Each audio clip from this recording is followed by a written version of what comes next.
The Committee on Homeland Security will be in order. Without objection, the chair is authorized to declare the committee in recess at any point. Good morning. I'd like to begin by saying that my thoughts are with those living in Alaska, Puerto Rico, California, and Oregon who are experiencing disasters.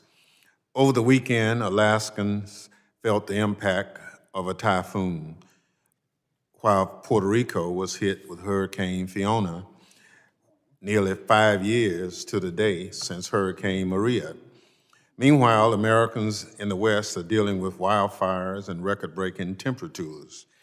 As the nation continues to cope with simultaneous disasters, and as we recognize National Preparedness Month, today's hearing on preparedness and resilience is timely. The preparedness and resilience of critical infrastructure, and particularly water infrastructure, hits close to home. My community of Jackson, Mississippi, suffered serious flooding last month, which contributed to the failure of a water pumping station and left more than 100,000 of my constituents without clean water or appropriately managed wastewater. Residents could not use the water coming out of their faucets to brush their teeth, bathe, or wash the dishes. The lack of water led to school and business closures, and tens of millions of gallons of untreated wastewater flowed into Jackson area waterways. The state has recently lifted the boil water advisory, but sporadic boil water notices continue in the city. This crisis is not over and will not be over until we fix the underlying problems that caused it, starting with a lack of investment in critical infrastructure, such as our water systems. Jackson is not alone. Many areas around the country have suffered from disinvestment and struggle with aging infrastructure, particularly in communities of color and low-income areas. In fact, of the water systems that consistently violate federal drinking water standards, 40% of them serve communities of color. That is not a coincidence. Studies show that Black and brown communities are more likely to bear the brunt of natural disasters. To make matters worse, infrastructure investment and disaster assistance are often directed to areas that already have more resources rather than those that desperately need it. I've seen this time and time again as the dollars are steered away from communities like those I represent. Clearly, FEMA and its partners must do a better job of ensuring that states provide federal funding to those communities most in need. For years, I've been a champion of equity. This Congress, I was proud to see my legislation, the FEMA Equity Act, pass the House as part of the National Defense Authorization Act. I intend for this legislation to be part of a concerted effort to address the lack of equity in infrastructure investment, disaster assistance funding, and other federal programs. I applaud the Biden administration's commitment to that work, and I'll do everything in my power to ensure that we make real progress for Jackson and communities like mine across the United States. To that end, I'm looking forward to having a fruitful discussion today about how we can invest in infrastructure, improve preparedness, and bolster resilience to all communities, and so that all communities have the tools they need to weather the storms we face. With that, I look forward to the discussion today, and I thank the witnesses for their participation. The chair recognizes the ranking member of the full committee, the gentleman from New York, Mr. Katko, for an opening statement. Thank you very much, Mr. Chairman, and I echo your sentiments, and you'll hear those my words in a moment. Before I begin, I'd like to say that I'm encouraged to hear, Mr. Chairman, that the water services have been restored in Jackson, Mississippi. While I realize there's still a lot more work to be done, it is my sincere hope that the situation continues to move in the right direction. It's my understanding that FEMA, the U.S. Army Corps of Engineers, and the U.S. Environmental Protection Agency are currently working with Mississippi Emergency Management Agency and the City of Jackson to identify longer-term solutions to improve the water infrastructure in Jackson. Jackson's emblematic of a lot of our communities nationwide, Flint, Michigan, for example, and many others. And I'm heartened by the fact that we have a massive infrastructure bill that we passed that hopefully will provide a lot more dollars to these jurisdictions. And for the life of me, I do not understand how not everyone supported that infrastructure bill. It's times like this where you realize how important it really is. I hope that the process for Jackson moves quickly because access to clean water is critical to the overall health and economic security of a community. I would also like to express my concern for the ongoing situation in Puerto Rico. Hurricane Fiona has caused catastrophic flooding and island-wide blackouts. This most recent hurricane comes while Puerto Rico was still recovering from Hurricanes Irma and Maria, which devastated the island 5 years ago. I lived in Puerto Rico as a prosecutor in the mid-90s, and I was struck by how dilapidated their infrastructure was then. And from what I can see, it's gotten nothing but worse, and we need to help them as well. And with this in mind, I want to thank the chairman for holding this very important hearing on the cyber and physical threats facing our nation's critical infrastructure, with a particular focus on water infrastructure. As we have seen in recent years, America's aging infrastructure systems are increasingly susceptible to ransomware and cyber attacks, and our water systems are no exception. In February 2021, a hacker remotely altered the chemicals in a water treatment system in Oldsmar, Florida. If a plant operator hadn't noticed the attack, it's estimated that a city of about 15,000 people would have been exposed to highly poisonous levels of chemicals in their water. This incident demonstrated firsthand the real-world and devastating consequences that a cyber attack can have on our systems. And unfortunately, the attack in Florida was not an anomaly. For this reason, I introduced the Department of Homeland Security Industrial Control System Enhancement Act of 2021. My legislation, which was co-sponsored by the chairman, which I appreciate, would solidify the cybersecurity and infrastructure security agencies, or CISA's, lead role in protecting our nation's critical infrastructure, particularly industrial control systems from cyber threats. The committee's cyber subcommittee also just held a hearing on industrial control systems cybersecurity, which further exemplifies how Congress has taken this issue very seriously. In addition to being susceptible to cyber attacks, aging water infrastructure also poses a growing threat to economic growth, public health, and our environment. In Central New York, we are no strangers to the challenges caused by water infrastructure. In the Finger Lakes region, harmful algal blooms present severe health risks to humans and aquatic life, while sustained high water levels continue to threaten homes and businesses in communities along Lake Ontario. And that is why during my time in Congress, I've led efforts to modernize our nation's water systems and have worked hard to provide safe, clean, and reliable drinking water to all of my constituents. Most recently, I was proud to introduce the Water Infrastructure Modernization Act of 2021. My legislation would expand on local efforts to develop and deploy smart water technology in Central New York. By making this technology more widespread, we will be taking meaningful steps to improve water quality and bolster the reliability and sustainability of our water systems. In addition to introducing this legislation, I've also worked with colleagues from both sides of the aisle to ensure robust funding for their primary federal programs that assist state and local governments with water infrastructure needs, the Drinking Water and the Clean Water State Revolving Funds. Since their creation, these programs have provided billions in interest-free loans and grants to state and local governments with water infrastructure needs. For this reason, I was proud to support the recent bipartisan infrastructure bill, as I mentioned, to bolster these crucial funding streams and to maintain this advocacy through the congressional appropriations process. As demand for these programs continues to grow, it is critical that we keep an eye towards federal support for the security of our water infrastructure assets. In conclusion, the water crisis in Jackson comes at a time when our country is having a serious conversation about the future of our nation's critical infrastructure systems. While the members of this committee represent a wide range of districts, rural, urban, large, and small, we have all been impacted in some way by the issue of aging infrastructure. Given this fact, I look forward to hearing from all of you today about how to increase infrastructure resiliency across the country.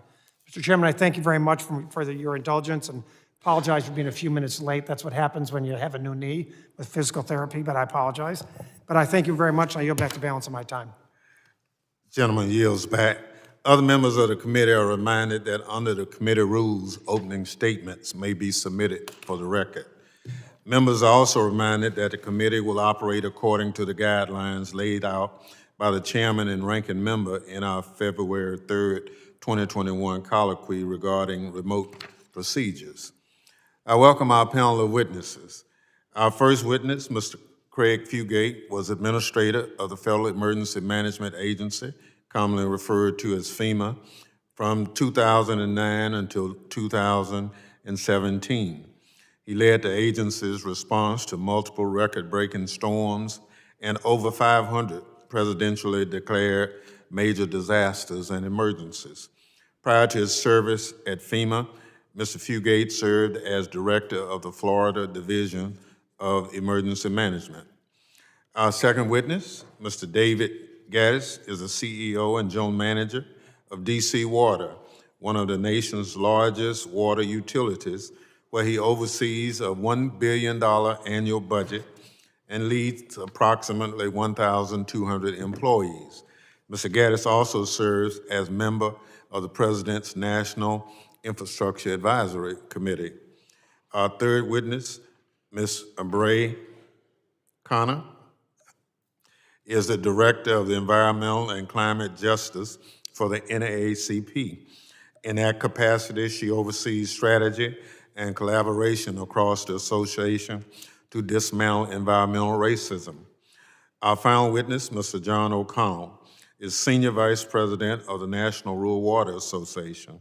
At NRWA, he helps lead the organization's work to train, support, and promote the water and wastewater professionals serving small communities across the country, especially like one that I live in. We're glad to have you. Without objection, the witnesses' full statements will be included in the record. The chair asks each witness to summarize his or her statement for 5 minutes, beginning with Mr. Fugate. Well, good morning, Mr. Chairman, Ranking Member Kako, and other members of the committee. It's an honor to be here. What happened in Jackson, Mississippi, I think a lot of people dismiss that and says, well, that's Jackson, Mississippi, that's there, it won't happen other places. But in my history of responding to disasters, I've seen systems come so close that much larger systems almost fail. Example, the 2010 record-setting floods in Nashville impacted both of their water treatment plants. One was flooded and shut down, resulting in 50% of the capacity for the Nashville region losing potable water. The other facility came within 1 foot of failure, and only by heroic sandbagging efforts could they save it.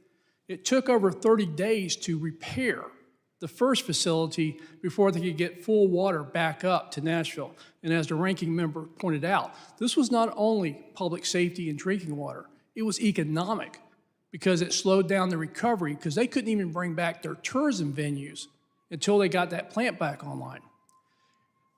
But that's not the only story.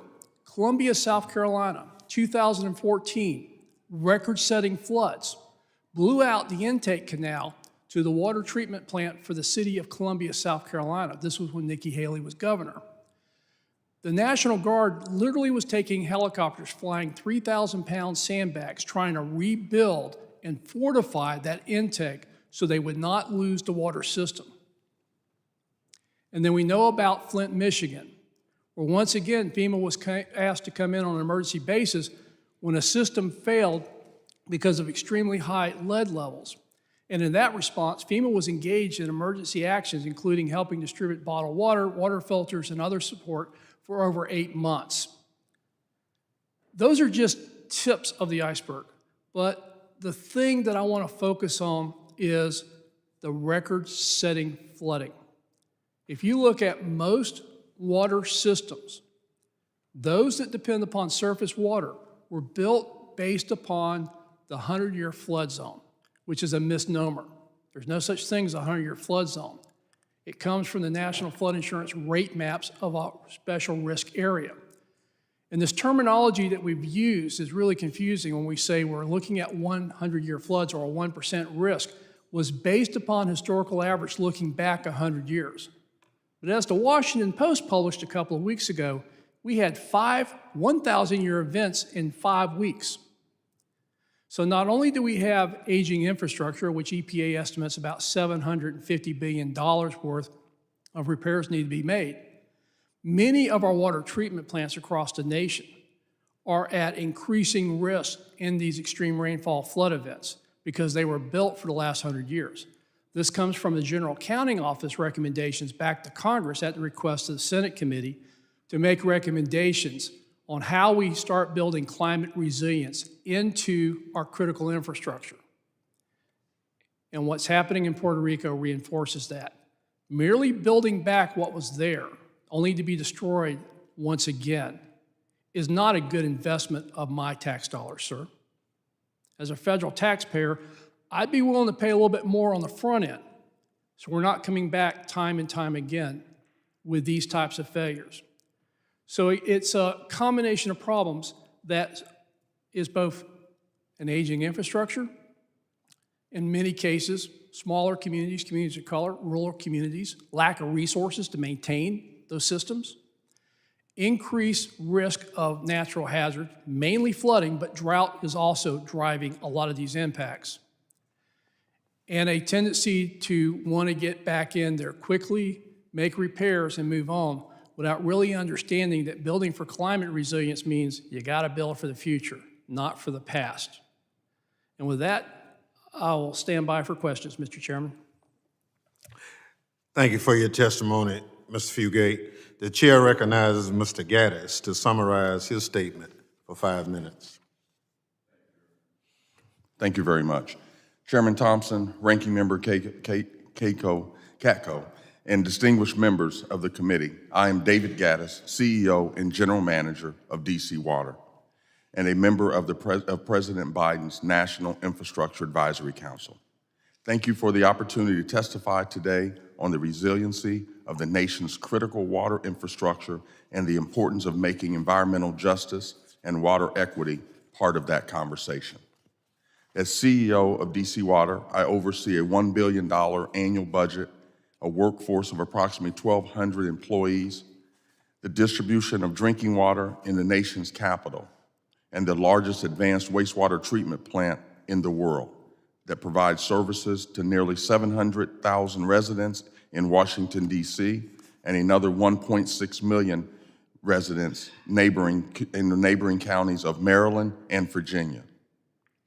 Since taking leadership in 2018, a goal of mine has been to lead transformation initiatives related to environmental justice and water equity, including our first-in-class customer assistance programs and lead-free DC initiative, which will eliminate all lead service lines within the district by 2030. As the recent water crisis in Jackson, Mississippi has highlighted, federal policy to secure the resilience of the nation's critical water infrastructure must include consideration of environmental justice and water equity and climate change. As the funds for water investment are distributed from the Infrastructure Investment and Jobs Act, we must be sure these resources are distributed on an equitable basis to all communities. In my role serving communities in DC who have often been overlooked for these investments in the past, I have a unique vantage point on these issues and know that today's underinvestment in tomorrow's crisis. Our primary mission at DC Water is to deliver clean, safe, and reliable drinking water to our residents. This includes protecting water and wastewater infrastructure from potential threats, including physical and cyber attacks. As part of this ongoing cyber resiliency effort, DC Water is a member of the sector of the National Cybersecurity Task Force. We are also partnering with the Environmental Protection Agency, Cybersecurity and Infrastructure Security Agency as well, and Water Sector Coordinating Council, also known as WSCC, to help develop recommendations for improving cybersecurity for our sector.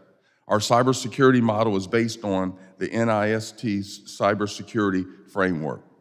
We limit access to physical facilities and data systems. We have continuous monitoring of and analysis of our systems for potential threats and are able to block attacks and maintain systems. Maintaining a strong cyber defense is just as much a part of our infrastructure as maintaining our pipes and filtration systems. Robust planning for cybersecurity is no longer optional in the water sector. It is a key part of what we do every day. The federal government is a key partner in maintaining and upgrading water infrastructure. For example, I'm pleased that last month FEMA announced a $20 million grant for construction of a flood wall around Blue Plains wastewater treatment plant here in DC. This grant will help support resilience against predicted sea level rise, providing protection for a plant that serves over 2 million people in the district, also in Maryland and Virginia. Also in my newly appointed role as the water utility expert on the President's National Infrastructure Advisory Council, I am looking forward to working with the White House on how to improve local and federal partnerships and improve security and resilience of the nation's critical water sector.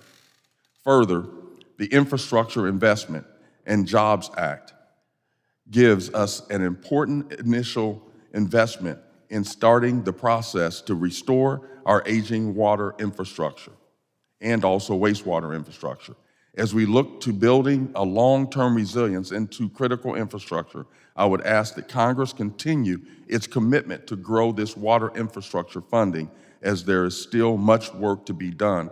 For example, not all the water infrastructure programs that are created in today's bills are actually funded.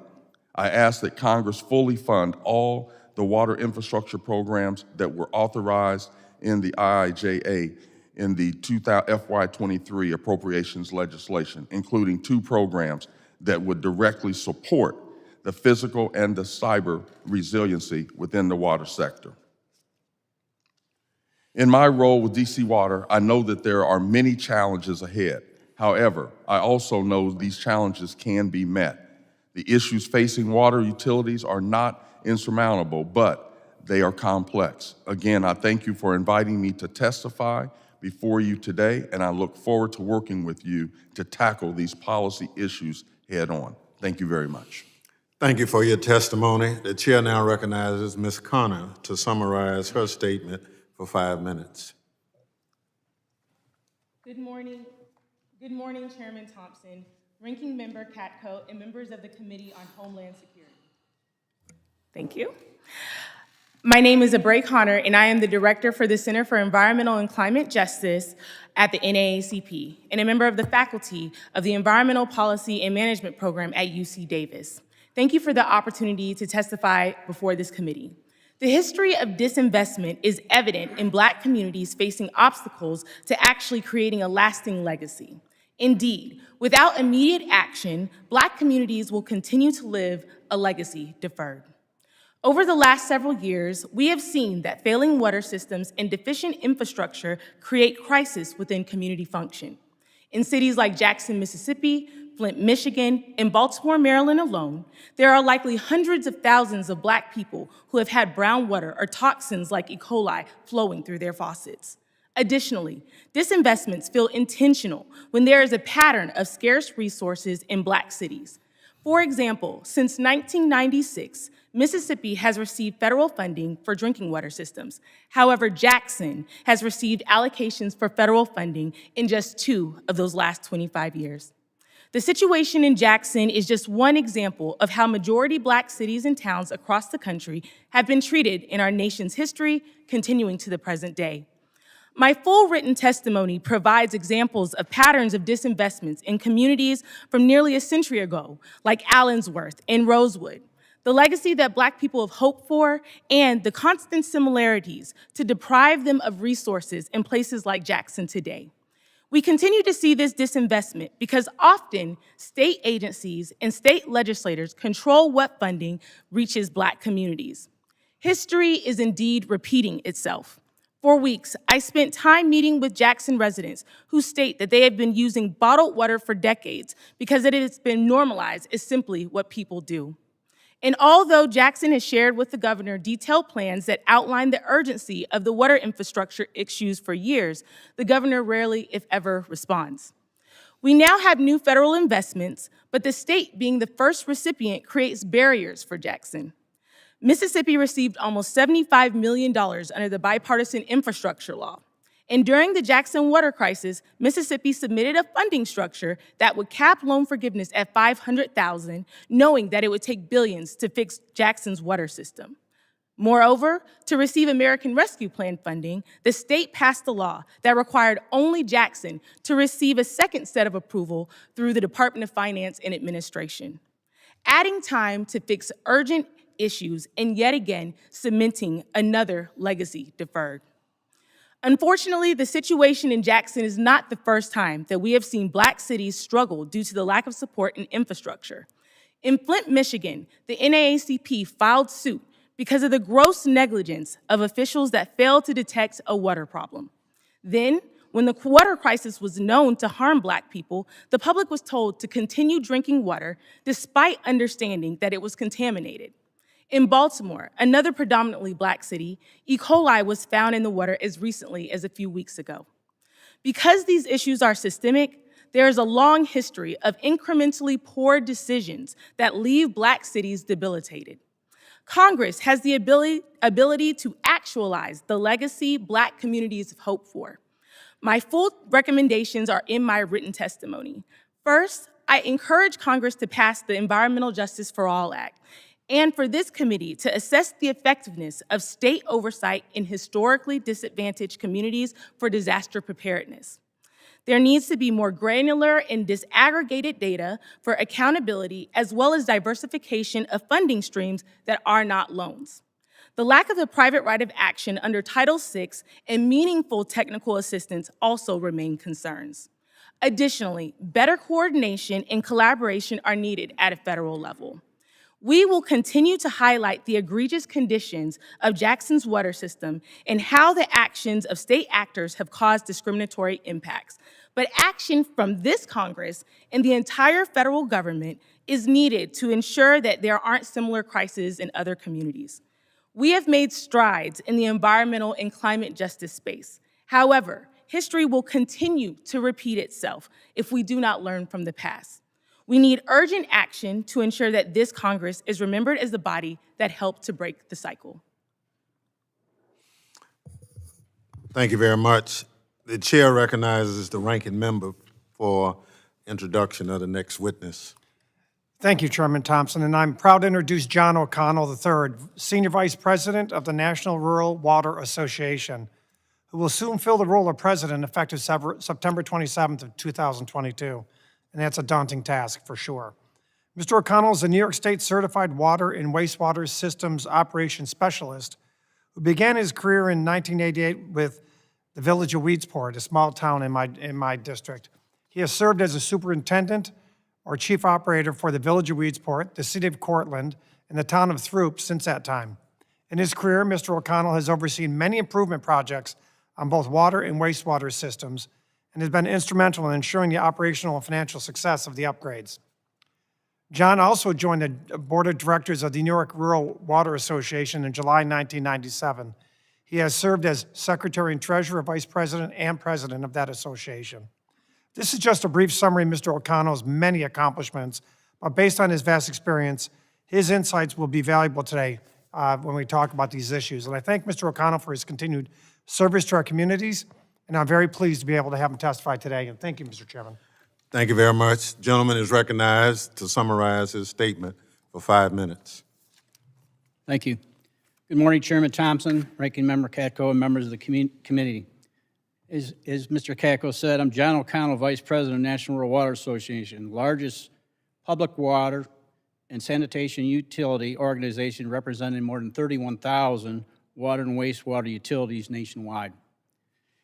I'm also an active farmer upstate New York, and I continue to serve as a certified water and wastewater system operator for small rural communities on a part-time basis. It's an honor to appear before you today to discuss critical water infrastructure and preparedness and resilience. Before I proceed, I would like to give credit to a few of our state associations on an issue that Chairman Thompson is currently addressing. The Mississippi Rural Water Association has been on the ground working to restore and maintain critical water and wastewater service in Jackson, Mississippi. Volunteers from other state associations include Georgia, Florida, Alabama, South Carolina, Ohio, and Maryland. They all came to assist in the efforts. These certified operators provided direct assistance to restore operations, locate service lines, install new taps necessary to disinfect the system. These services were provided at no cost to the city. National Rural Water Association and its 50 state Rural Water Association affiliates are governed by 350 volunteer directors selected from these very water systems association in the nation. We have more than 750 professional workers in the field. We have boots on the ground working 24 hours a day, 365 days a year, reaching across the nation with all 50 states, including tribes and U.S. territories. As we all know, water utility preparedness and resilience are virtual to America and the nation. According to the U.S. Environmental Protection Safe Drinking Water Information System, there are currently 50,000 community water systems in the country, 91% of them of which serve population of less than 10,000, 60% of them which serve population of 500 or fewer. The current public health crisis in Jackson, Mississippi, the COVID-19 pandemic, the historical drought conditions plaguing the western states as we speak, all highlight the essential fact. Continue to have safe drinking water service and wastewater treatment is essential to modern life and economy. This fact particularly occurs in small, rural, tribal, and disadvantaged communities across the country, which we have heard. I mentioned at the top of my remarks that I'm a part-time for the simple fact that many small, rural, and simply cannot afford certified operators. I have been in the wastewater and water industry serving small communities for 34 years, and it's imperative to understand that small communities only operate to serve the public interest and are eager to take feasible and necessary action to protect our public water supplies. I want the committee to know that when small towns like mine need help in operating our water utilities, understanding new and complex federal Clean Water Act and Safe Drinking Water Act requirements, receiving the required training to maintain our licenses and learning about the latest preparedness and resilience practices, we call our State Rural Water Association, ask for technical assistance.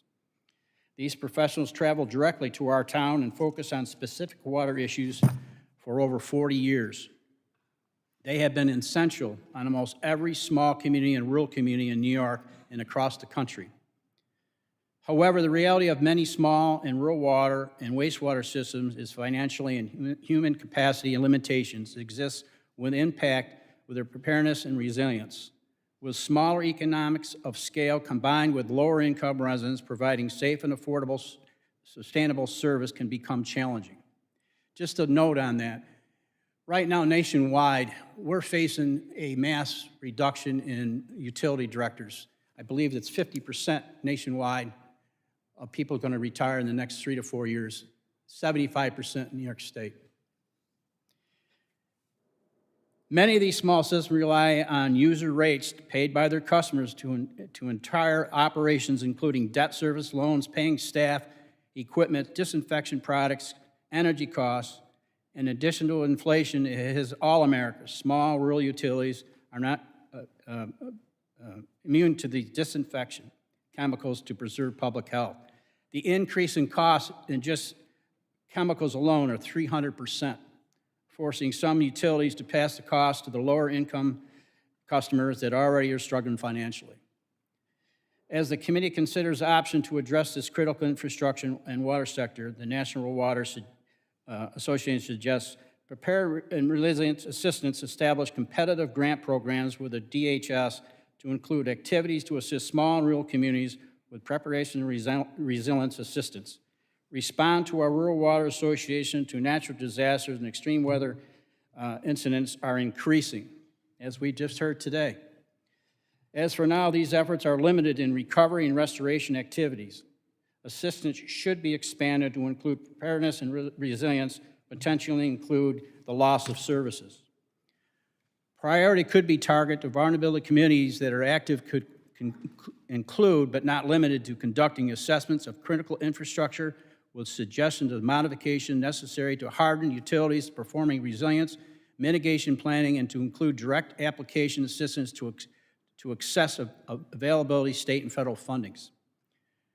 Disaster recovery planning. Disaster recovery planning could include training, establish emergency response plans, communication protocols, hazard recognition, enhancing staff evaluation skills.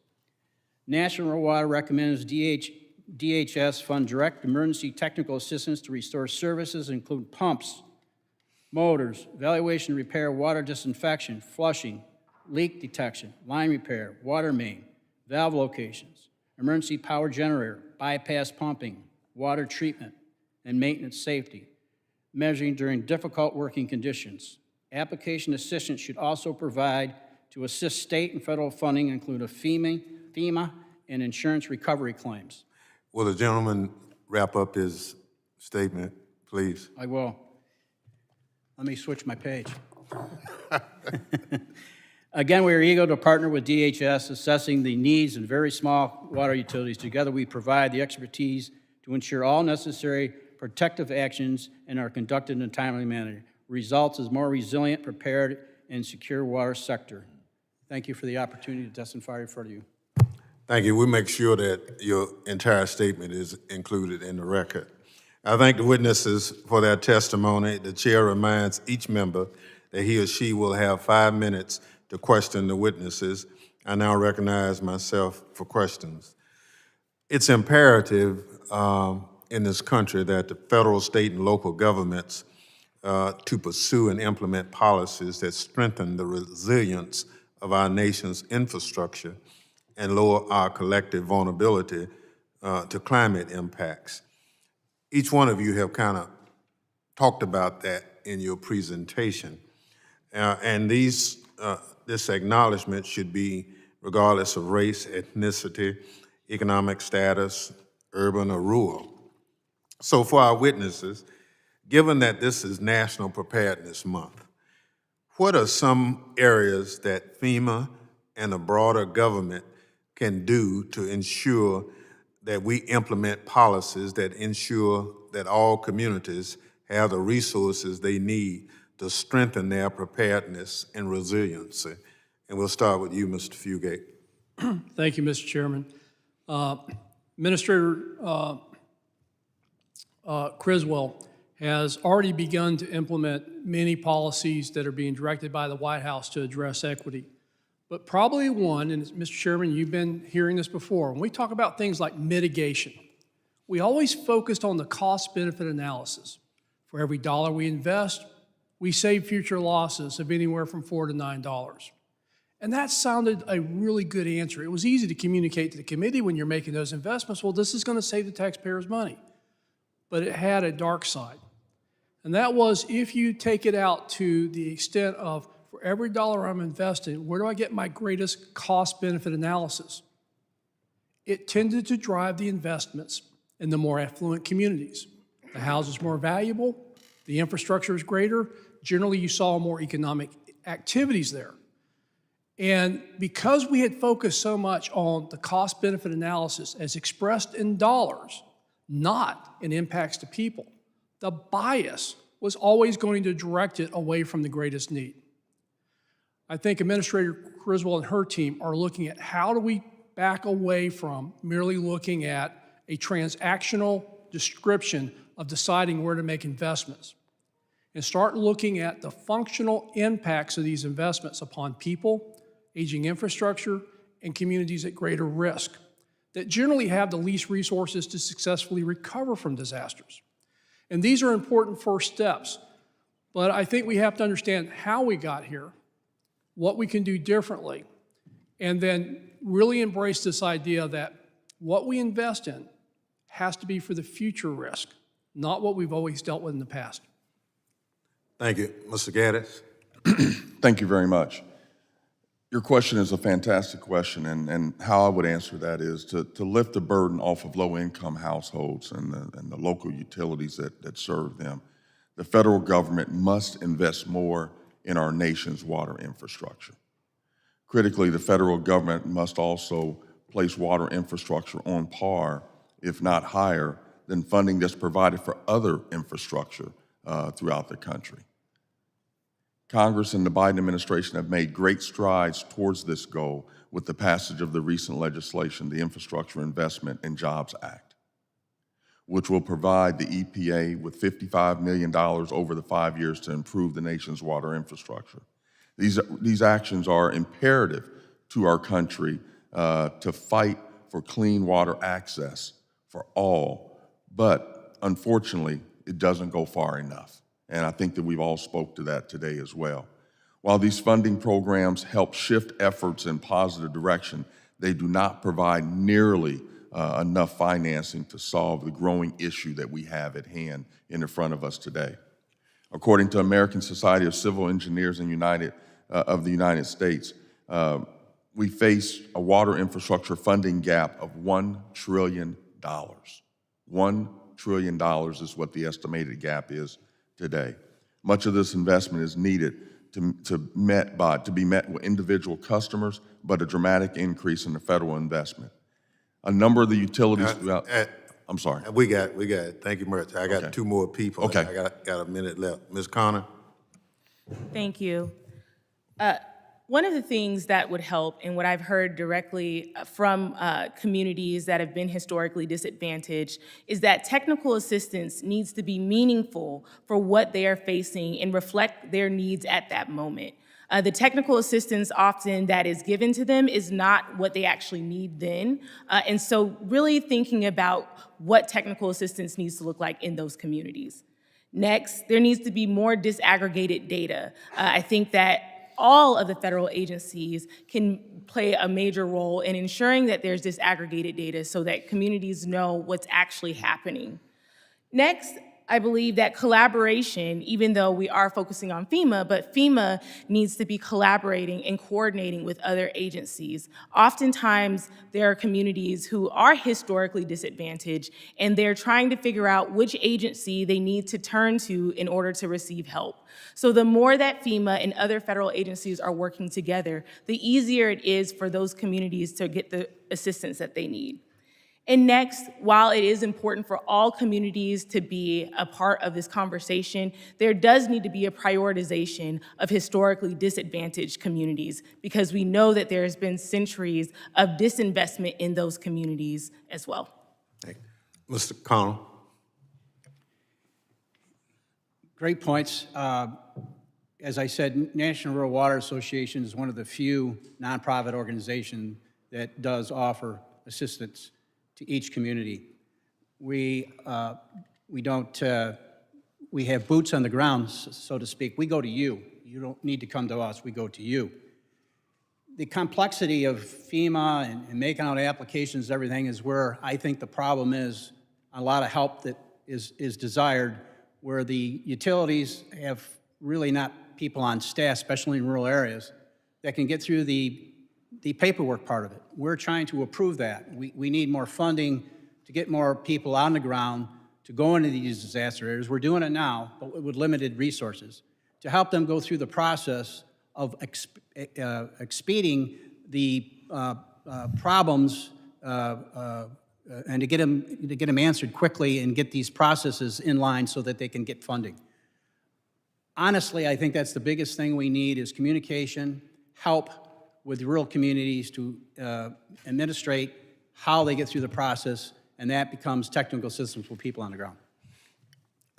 Thank you very much. Chair yields to the ranking member for questions. Thank you, Mr. Chairman, and I thank all of you for your testimony. It's something that's been very frustrating to me for many, many years, but I gotta say, Ms. Connor, what you talk about with respect to Jackson and what I've learned from the chairman, it's an utter outrage. How does a city that size not get the funding that is sent to the states on a routine basis to help them shore up their systems, number one? Number two, how do those leaders let that happen? How does that happen, right? And so, Mr. Chairman, in my opinion, we should use what precious time we have left this term to bring some of those people up here so we can ask them themselves, how do you let this happen? And maybe we can learn the details of possible racism involved, obvious incompetence and malfeasance, and make sure that we fashion things going forward that are worthwhile. These people shouldn't be let off the hook. They have let the people of Jackson down, let the people of Mississippi down, just like they did in Flint. And after Flint, how do we let another Flint happen?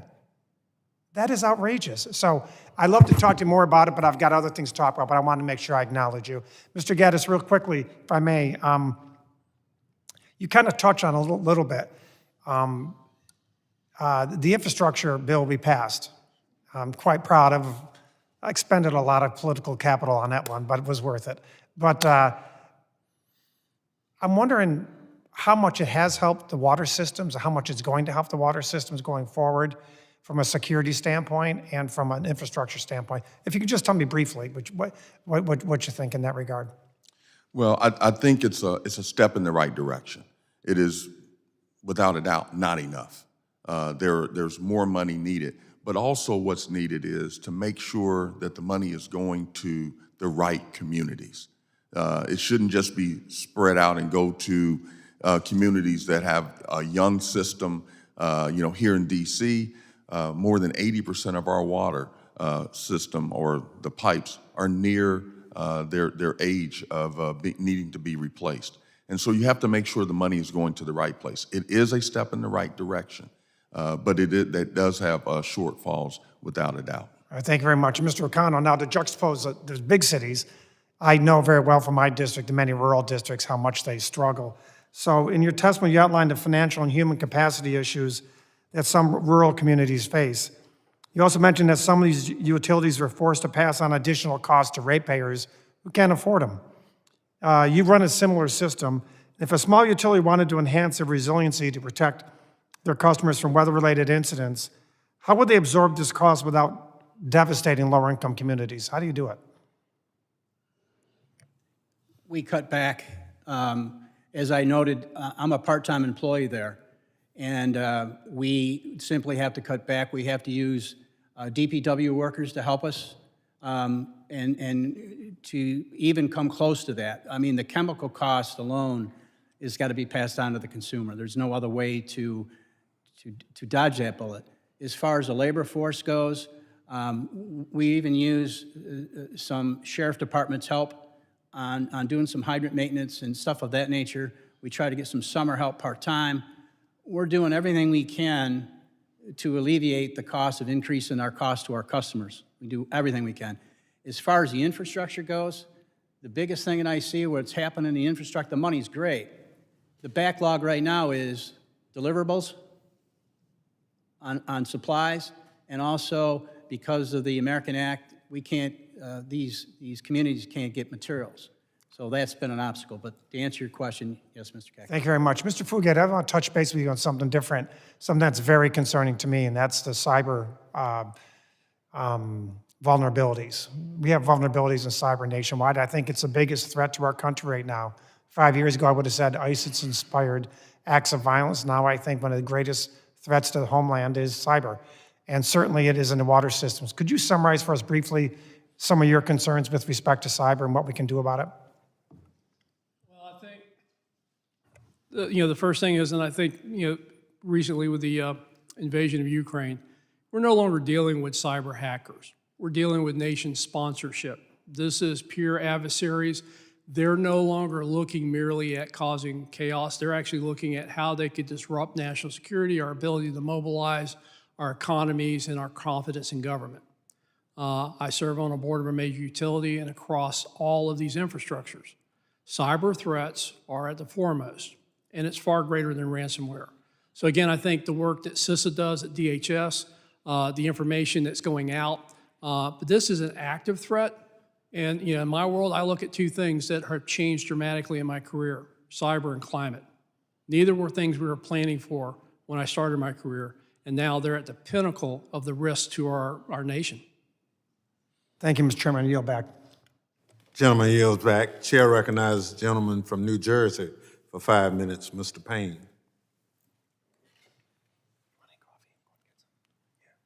Thank you, Mr. Chairman.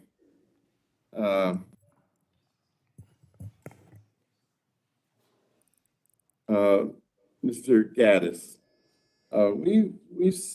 we're seeing a wave of cyber attacks cripple major parts of our nation's critical infrastructure, including pipelines, chemical plants, manufacturers, and meat packers.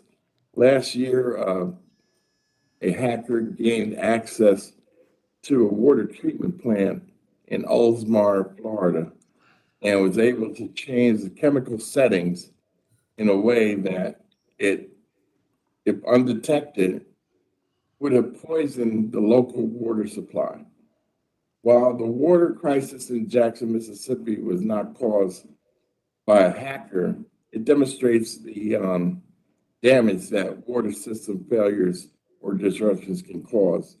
Mr. Gaddis, are the incidents like the one in Oldsmar, Florida, or the more recent ransomware attack that crippled the South Staffordshire Water Company in the UK, driving stronger cybersecurity practices within the water sector? I'm sorry, I didn't hear the last part of your question. I apologize, the very last part. That's okay. Would you consider those to be driving stronger cybersecurity practices within the water sector because of those incidents? Well, it's a great point that you make. The cyber security is very, very important, I think, in the water sector, and it's very much similar to the infrastructure. And the costs are outrageous for utilities to continue down the path that we're continuing down today to keep the utilities safe. We at DC Water do everything that we can. I think we're in a better position than a number of other utilities throughout the country, in which we, on a day-to-day basis, we are looking at cyber. We're looking at the attacks. We have a number of threats that come through our system on a day-to-day basis. But at the end of the day, the utilities are very prone to cyber attacks, and it is something that we have to continue to build up. And we have to continue to work, I think, with the federal government, with EPA and others to find funding for cyber as well. Thank you. Thank you. CISA offers a variety of programs and services to help critical infrastructure owners and operators in all sectors, including water, help to shore up their cybersecurity defenses. Mr. Gaddis, has DC Water taken advantage of any of the CISA free cybersecurity services? Yes. Or partner with CISA through programs like Cyber Sentry or Joint Cyber Defense Collaborative? Yes, we do. We actually sit on a number of those different organizations, on the boards or on the committees, and working with them. And we take full advantage of all of the cybersecurity expertise that we can get from these organizations, including the EPA and many others regarding cyber. So the answer is yes to your question. Thank you, sir. And to my colleagues, if your districts haven't taken advantage of the CISA programs, I would suggest that you take a look at them. And with that, Mr. Chairman, I'll yield back. Gentleman yields back. Chair recognizes the gentleman from Louisiana for 5 minutes, Mr. Higgins. Thank you, Mr. Chairman. I appreciate you having this hearing today. It's been startling observing what's happening with the water quality in the capital of one of our sovereign states, my neighboring state, Mississippi. My wife is from Mississippi. We're familiar with Jackson. My observations during the course of my life is obviously from South Louisiana, we have to deal with a lot of water. We have hurricanes, and we have a lot of coastal land, the Gulf of Mexico, and we have heavy rains, dealing with flood issues and the preparations for flood mitigation and the expenditures required and the focus and the discipline of our local elected officials to prepare the next generation for major water events and to provide quality water for our citizenry. This is largely the role of local elected officials. And my observations have been that the quality and effectiveness of water and drainage in our municipalities directly reflect the quality and effectiveness of leadership in those municipalities. And I think Mr. Gaddis could perhaps address this question. Why would one municipality, sir, that shares a common geographical region with other cities of similar size and funding revenue, why would one municipality be effective at dealing with water and another not? Well, each utility has its own differences, trust me. And even the proximity of some of those utilities, they can get sometimes totally different types of rainfall. So for example, you talk about a 15-year rainfall, 15-year flood type rainfall. We've had that happen in DC now on 3 or 4 different occasions in the past 2 years. And so as a result of that, I think each utility has also spent their money in different places as well. And I think that's what it boils down to. Don't you think water quality is sort of a cornerstone to be able to recover from anything? It would seem that we have an example in South Louisiana that I had personal experience with. My father, after he retired, did some work as a consultant engineer for Jefferson Parish in the 70s. They were in Louisiana, we have parishes. The rest of the country has counties, same thing. And Jefferson Parish was installing and upgrading very advanced drainage and pumping systems. And that was based upon a 76 Corps of Engineers study that indicated that major water events could, and like a Category 5 hurricane, or if you had a rupture of the levee or something, could cause major flooding in Jefferson Parish and Orleans Parish. So you had neighboring parishes in Louisiana. During the course of the 70s and the 80s, Jefferson Parish was very effectively run, and they installed state-of-the-art pumps and drainage, and Orleans Parish was very poorly run, and they didn't. So Katrina came, and neighboring parishes had vastly different experiences. To me, you're the expert on this particular topic, and I care about my colleagues' territory in Mississippi, and I stand by as your neighbor, Mr. Chairman, to help in any way that we can to address this at the federal level, including perhaps sharing best practices from some of your colleague citizens and municipalities in Louisiana. But Mr. Gaddis, what would you suggest would be the first course of action? And I'll give you my remaining 30 seconds, sir. What should the municipality of Jackson do to immediately respond to this? Well, I think it's hard to talk about Jackson itself. I think that as it unfolds, we will figure out and find out more information. In my experience, in my history in this industry, that is what happens. I think we should not be quick to take a look at this and say, here's what I blame or whatever. That is going to take time.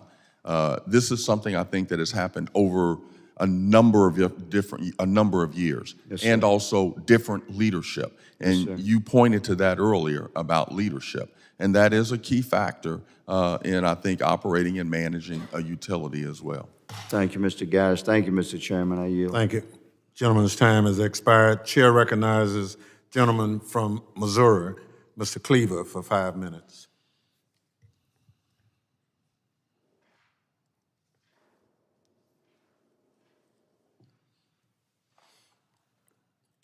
Unmute yourself, Mr. Cleaver.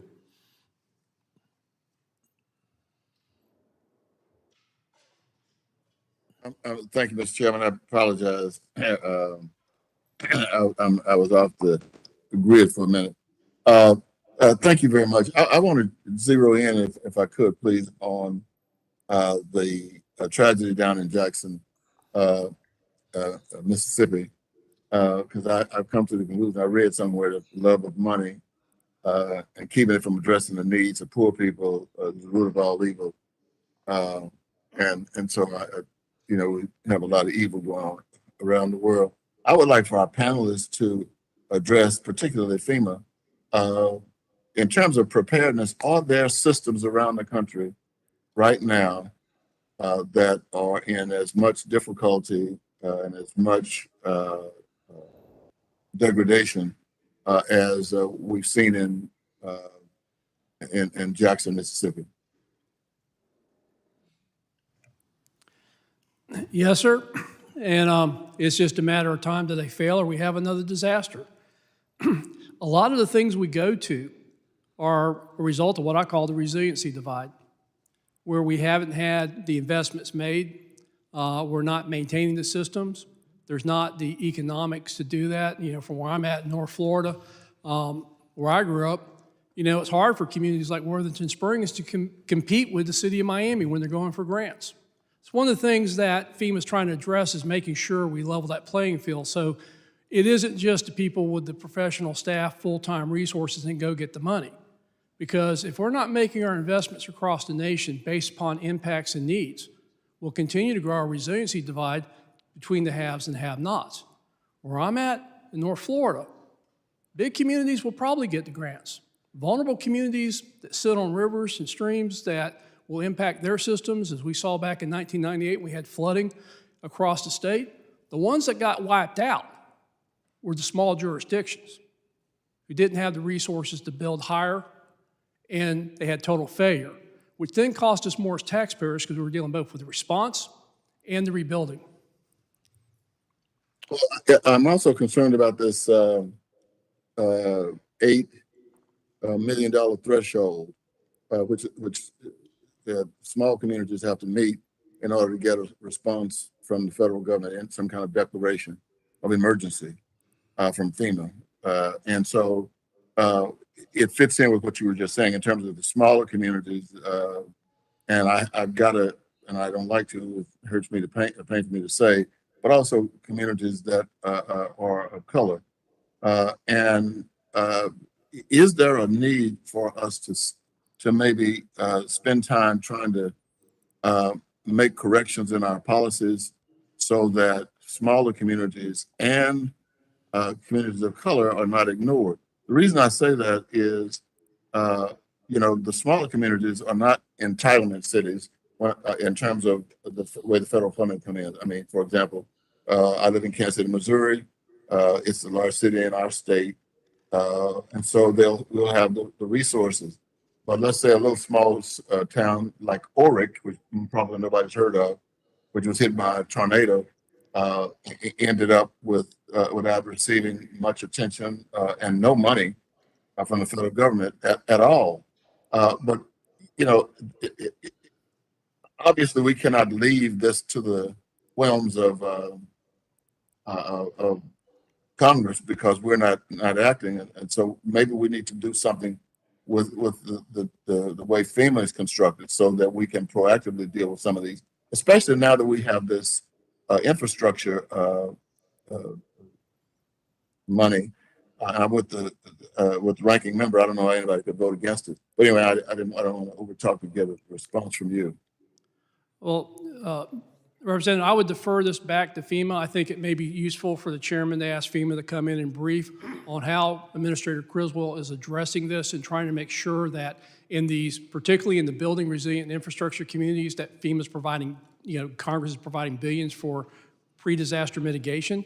The steps they're taking to address these very issues, to make sure that the money doesn't go to the ones that always get it, that we're looking at rural America, we're looking at tribal governments, we're looking at impacts to people, and how they're doing that.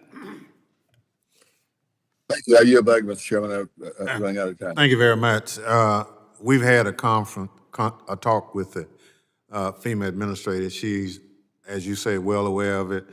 They're actually in the middle of trying to come up with new policies to address just what Representative Cleaver is talking about and a lot of other communities that are impacted.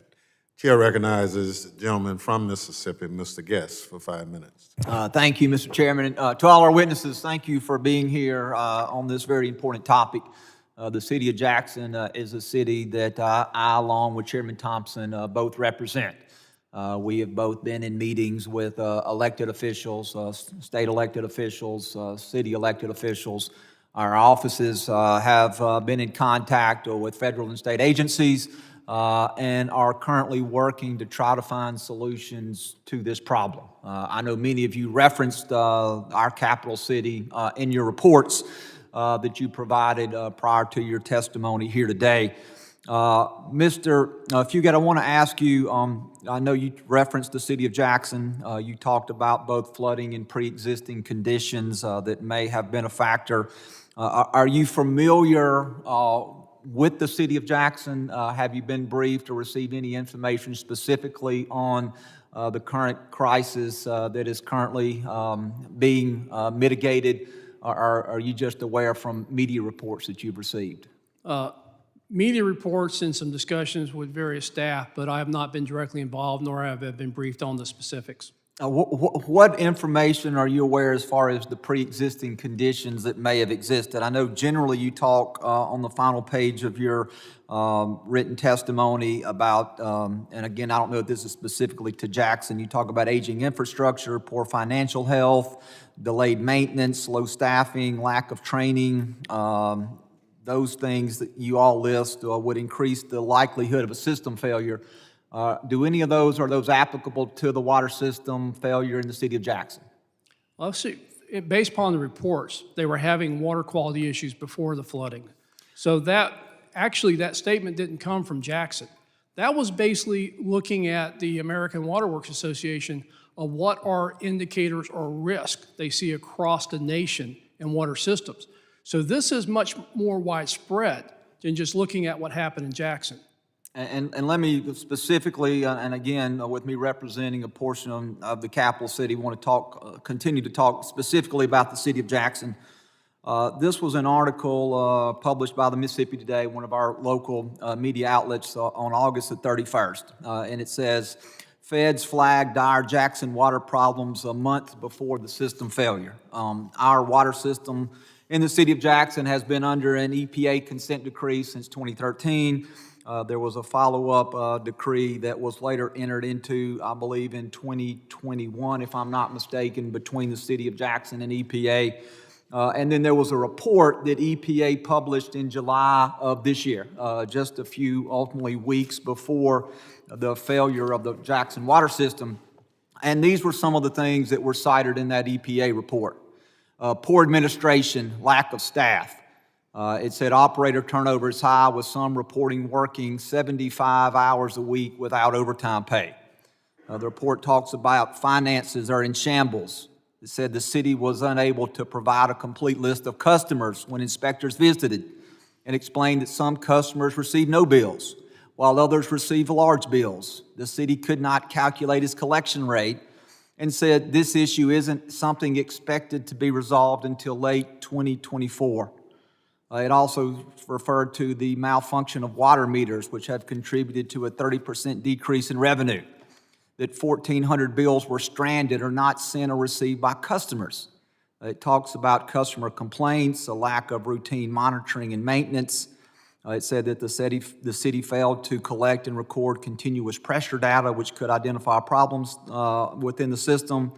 It talks about water in storage tanks that weren't cycled. And then it talks about frequent line breaks. It said a report from 2017 through 2021 said that the average line break was 55 per 100 miles of line, far exceeding the 15 per 100 miles a year that is considered safe. And so my question is, these things that you see here in this report, specifically as it relates to the city of Jackson, it appears that it was definitely a contributing factor to the crisis. But I think what you're saying is this is not unique to the city of Jackson, that this is something that many of our major urban cities, particularly older cities that have not had recent growth, that they are experiencing, and this is the reason that there needs to be both state, federal, and local action to address these problems nationwide. Is that correct? Yes, sir. Thank you, Mr. Chairman. I believe I'm out of time. Gentleman yields back. Chair recognizes gentlelady from Florida for 5 minutes, Ms. Dimmons. Thank you so much, Mr. Chairman, and thank you to all of our witnesses for being with us today and for being here with the, I think, sole purpose of solving problems.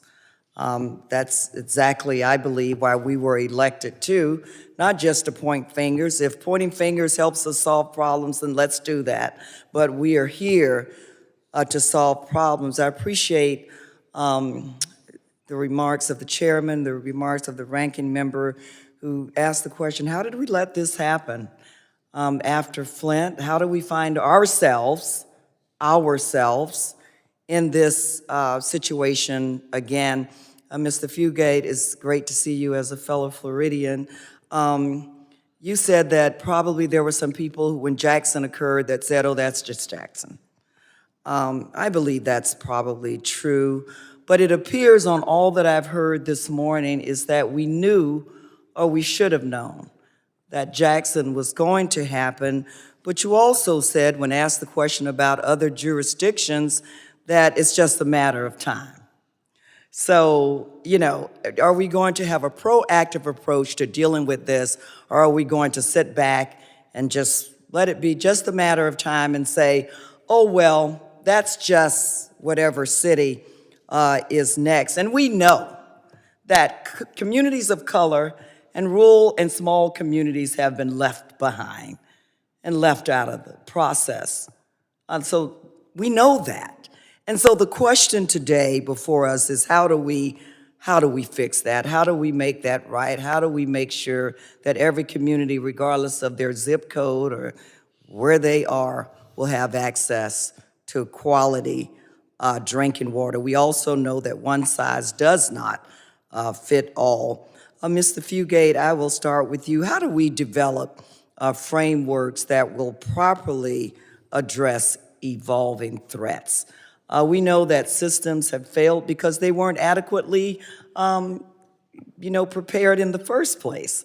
But we know, or we should know, how do we develop the frameworks to make sure that we're ready for future threats, more extreme weather, flooding, cyber attacks?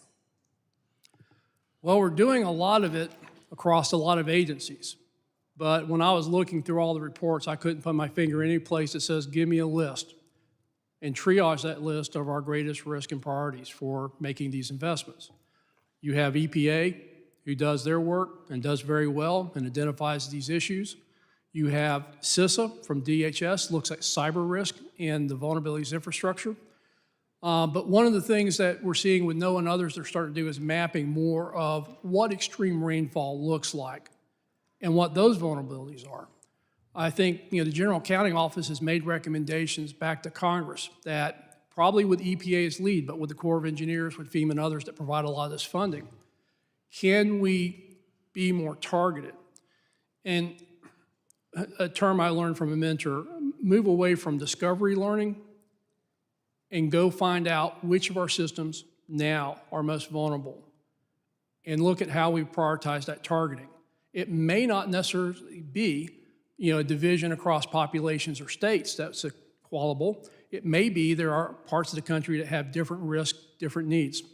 But between droughts and extreme rainfall events that our systems weren't built for, notwithstanding maintenance issues, funding issues, training issues, leadership issues, it's just all accelerating. And I think a triage list was where I'd start. Get all the agencies together, come back and says, can we come up with a criteria to measure against water systems? And don't forget, the little systems are just as vulnerable.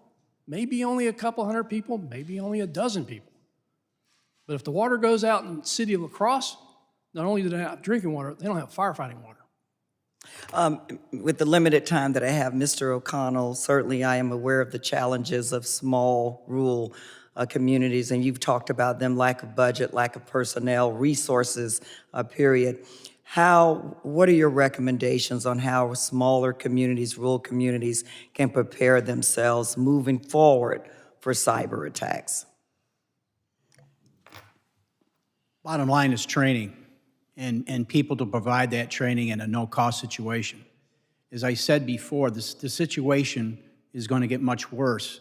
We're facing 50% reduction in utility jobs in the next 3 to 4 years nationwide, 75% in New York State alone.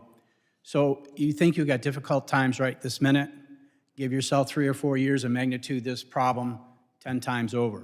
We need more people in the field to go to the utilities at a no-cost situation so that we can provide these people with the proper training and give them more preparedness of what's to come down the road. Thank you. I'm out of time. Mr. Chairman, I yield back. Gentlelady yields back. Chair recognizes the gentlelady from Tennessee for 5 minutes, Ms. Harshbarger. Thank you, Mr. Chairman and Ranking Member and all the witnesses. I want to follow up with what Representative Demings was talking about. Mr. O'Connell, you said you believe that the bureaucratic hoops that small utility companies need to jump through just to secure those federal grants to deter a lot of these small water utilities from pursuing these funds. And, you know, I live in a rural district and my office has helped specific counties secure funding through these grant programs. What kind of changes, you've talked about different things like the training at no cost, but what kind of changes should be made to cut the red tape that's deterring these small utilities from pursuing these federal grants? And what can be done to better inform these smaller rural utilities of these opportunities, sir? My opinion, it goes back to what I said before. The small utilities do not have the resources. They don't have ITT people. A lot of them are part-time. A lot of them retirement people that are working there part-time. The only answer that I have right this minute is we need to have more people that can go to these communities that can intercept between the utility and FEMA and the federal programs to cut the red tape, to make it easier for them, and to be more in line with how they can get their money to take care of the problems before the fact, during the fact, and after the fact. Well, if they, like you said, if they can't hire certified operators, whether they have the capacity to hire them, the funding, whatever, how in the world are they going to do dedicated cybersecurity and hire those cybersecurity personnel to confront the threats that we face today? Is it just increased funding, or tell me what else we can do? I don't have the full answer to that with small communities. I can tell you that a lot of communities around the country still don't have accessible to computers. Many rural areas don't have computers. They don't have IT people. The only thing that I can describe is a reasonable answer is through National Rural Water Association, through the state affiliations that we all have, all 50 states have, and to provide the resources that we need to put more people in the situation to educate them as best we can from what the resources they have to protect their interests. Do I have a 100% answer to that? I'm sorry, ma'am, I don't. If I did, I'd be a rich guy, but I don't. I don't have the answer to the rural water situation. I can only offer what we can do now and in the future to educate the personnel that's there with the limited resources they have through the National Rural Water Organization, which is a nonprofit organization that goes to their affiliate utilities and will help them through any kind of emergency manner or any other manner that we can provide the services for to make themselves whole. Well, sir, you said that they didn't have to come to you, you would come to them. So how do we approach that? And what can I do for some of those water utility groups? How do we get you to come to them?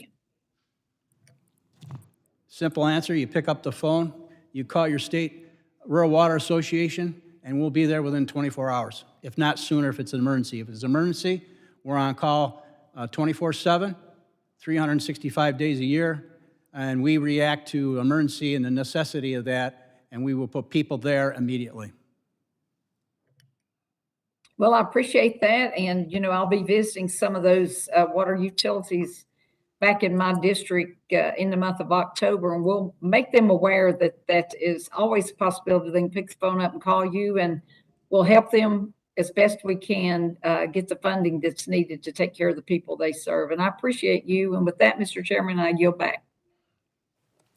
Gentlelady yields back. Chair recognizes the gentleman from Rhode Island for 5 minutes, Mr. Langevin. Thank you, Mr. Chairman, and good morning to our witnesses. Thank you for your testimony here today.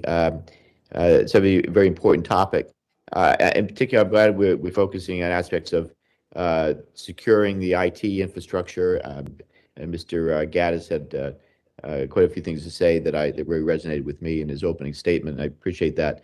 A 2021 water sector coordinating council survey noted that just over 30% of responding water and wastewater systems had identified all of their networked operational technology assets, and just under 40% had identified all IT networked assets.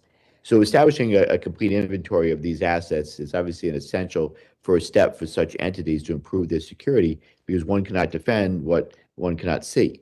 So, Mr. Gaddis, Mr. McConnell, what are some of the challenges that water and wastewater utilities face in identifying their IT and OT assets, and what federal assistance is needed to support and accelerate efforts by water and wastewater systems to improve visibility of their networked assets? To start out with, thank you very much for the question, but I think that first of all, it takes a village. And I know at DC Water, we have a large IT department that is protecting us on a day-to-day basis.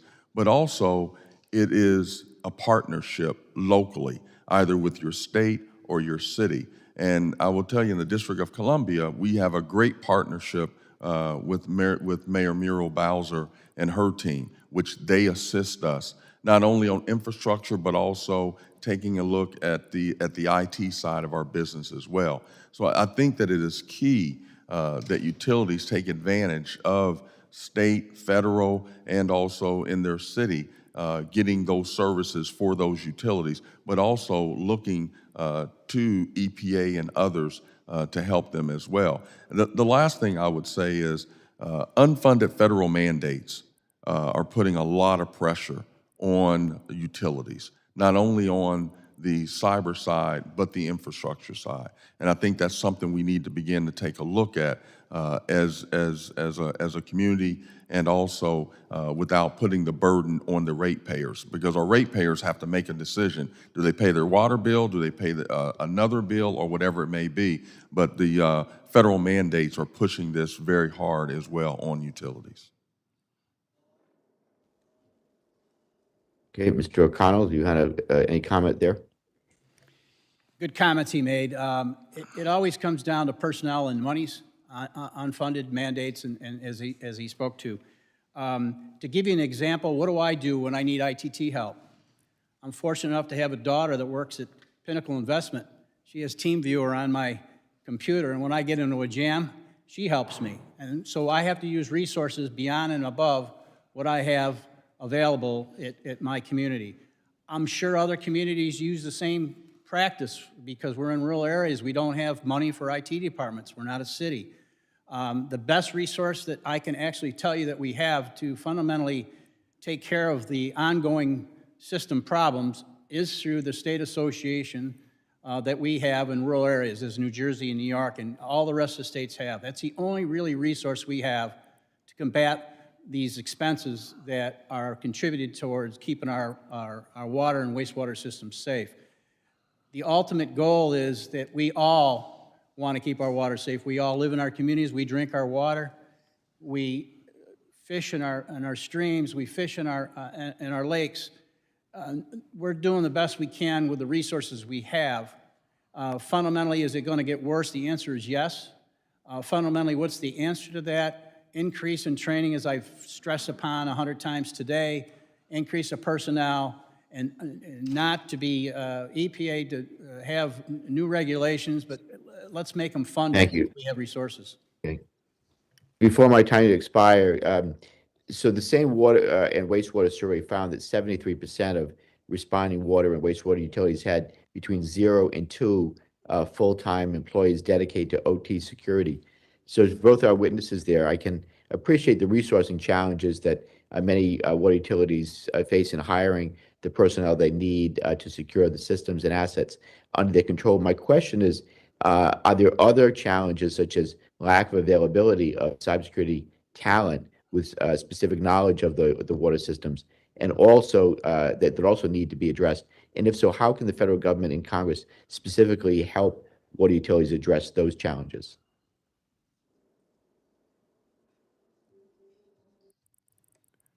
Is there a particular witness? Mr. Gaddis, if you want to start with Mr. Gaddis. Thank you very much. I'm not sure that it's, I wouldn't point immediately to that the talent isn't out there. I think the talent is out there. I think it's about building the team to do so. And as I stated earlier, sometimes what is keeping utilities from building this team is that they don't have the funds. Chemicals, I know for us at DC Water, increased by $17 million in 1 year. $17 million. And that was a 100% increase. And when you have those sort of things happening, it's tough to put together a team to be able to fight cybersecurity. And then also, again, the unfunded mandates come into play. So I think when you start looking at all the expenses, I think that is what's keeping a number of utilities from protecting themselves from a cyber standpoint. But it is very, very important that they do so. And so we must change the focus. Point well taken. I know my time's expired. Thank you, Mr. Chairman. I yield back. Thank you. Chair recognizes the young lady from Florida, Ms. Kamek, for 5 minutes. Well, thank you, Mr. Chairman. Thank you to Ranking Member Katko, and thank you to our witnesses for appearing before the committee today. And of course, I want to give a special shout out to my constituent, Mr. Fugate. Thank you for being here. Of course, I had to tell my team when they said, Mr. Fugate is coming. I said, no, we're from the South, it's Fugate. Just like it's not Lafayette, it's Lafayette. Now, this is an incredibly important topic, and it's been a little funny to hear so many names of our community heard in this hearing today, like La Crosse and Brooker and Worthington Springs, because we do represent a large swath of rural communities that really do struggle when it comes to water infrastructure. And being a hurricane state, I think Florida knows best some of the issues that we face when it comes to preparedness and resiliency. It's clear that our nation's water system is one of the most important infrastructure components in the country. The decentralized nature of the system, often run by local governments, can make it challenging when addressing improvements and security for water infrastructure. Now, every community has different needs and resources when it comes to water. I think it's been said here before, the one-size-fits-all approach does not work. And I think both Republicans and Democrats can agree on that fact. But it's also that decentralized nature that I think also is helpful in limiting some of these major attacks that we have seen. So I'm gonna jump into my question, starting with you, Mr. O'Connell. My district's neighbors in Oldsmar, Florida, just barely avoided a deadly cyber attack last year when their drinking water was poisoned by a bad actor. We're incredibly thankful that the incident didn't end as devastatingly as it could have been, and we continue to process lessons learned from the attack. Now, I understand the debate centers around connecting industrial control systems to the internet, and we see that interconnected systems offer opportunity for greater efficiencies and modernization, but again, as I mentioned, there could be a greater threat when they are all connected. So, first part of this is, would you say that it's common practice to have rural water utilities connect their systems to the internet? That's the first part. Second part, if yes, do you think that these utilities have the proper protocols in place to protect their systems from cyber threats that have the potential for cascading impacts across operational technology and informational technology systems? And if no, and I know I'm making this very complicated, but I have an end game here, I promise. If no, what could we do to help the smaller utilities in Florida, but also around the country and across the nation, both modernize and secure their systems? I know I threw a lot at you. It's okay. I don't know if I can answer it all anyway, so. The first part of your question, I would say no. I would say I don't know what the percentage is of people that have remote access to HMIs and over their cell networks. It's becoming more necessary for them to do that as the technology moves forward in the water and wastewater industry. I think it's going to be more common, and more rural utilities are going to have to adapt to that, because just on the functionality of the water and wastewater equipment, which I'm very savvy on, I work for a company that provides wastewater and water equipment for all utilities in New York State.